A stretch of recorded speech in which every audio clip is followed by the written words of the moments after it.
साधु कौन होता है? जिसने संसार को त्यागा है।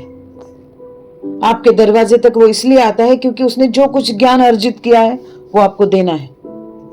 आपके पास वो सहज आके कहेगा कि मुझे आपको ज्ञान देना है, तो आप उस संकोच करोगे, उस पर शक करोगे, उसके पास जाने से कतराओगे। वो आप तक आता है, आपसे भिक्षा मांगता है, कहता है भिक्षान देहि। आपको लगता है कोई भिक्षु दरवाजे में आया है, आप दरवाजा खोलते हो, उसे भिक्षा देते हो। भिक्षु का काम ही आपसे वो दरवाजा खुलवाना, उस तक ले आना।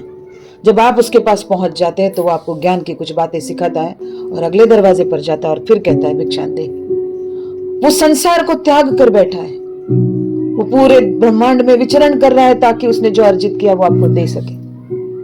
आप भिक्षु को दे ही क्या पाओगे? आपको लगता है आपने थोड़ी भिक्षा दे दी तो आप बहुत बड़े हो गए। नहीं, आप उस भिक्षा से जो भी कुछ अर्जित कर रहे हो वो पुण्य फल तो बाजू में रह गया, लेकिन जो ज्ञान आपने अर्जित किया है उसका क्या ही मोल लगाओगे? एक साधु की विवंचना करना, उसकी तपस्या पे लांछन लगाना, उसके ऊपर सवाल करना, उसकी नैतिकता को खोचोर मरोड़ के परोसना, ये सब कब तक करोगे?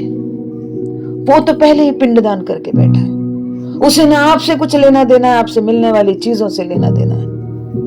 वो इस संसार में फकीर तभी बना जब सारे भोग उसने भोग लिए और कहा अब बस, न मैं इस संसार का हूं, न ये संसार मेरा है।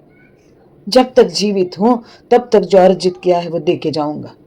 वो देने तो बैठा है, आप क्या ही दे सकोगे और वो क्या ही लेगा आपसे?